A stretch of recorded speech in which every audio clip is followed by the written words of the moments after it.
Mitch, Congress is rethinking the way we do business with China. Yeah, that's right, Mark. As this pandemic has moved forward, it's becoming increasingly clear that China has been less than truthful about its role in what's happened with COVID-19, how it started, how it spread, the efforts that the Chinese government took to make sure that it wouldn't spread beyond China.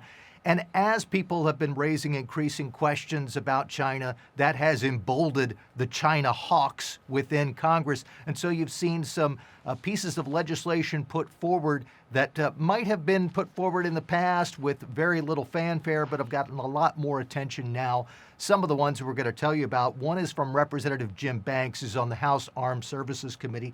This is a bill that would restrict the Chinese Communist Party from making what are called predatory investments in American companies. That's the type of thing you might have seen from a China hawk in Congress several years ago and would get shuffled away. Might get more attention now.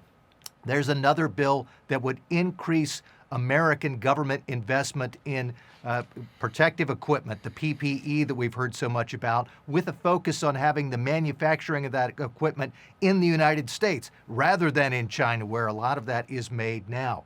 On the Senate side, there's been an interesting piece of legislation called the Multilateral Aid Review Act of 2020. This is sponsored by 5 senators, and it would take a look at the United States' role in international organizations, looking at the fact that China in recent years, over the past decade or a couple of decades, has tried to raise its influence in major organizations.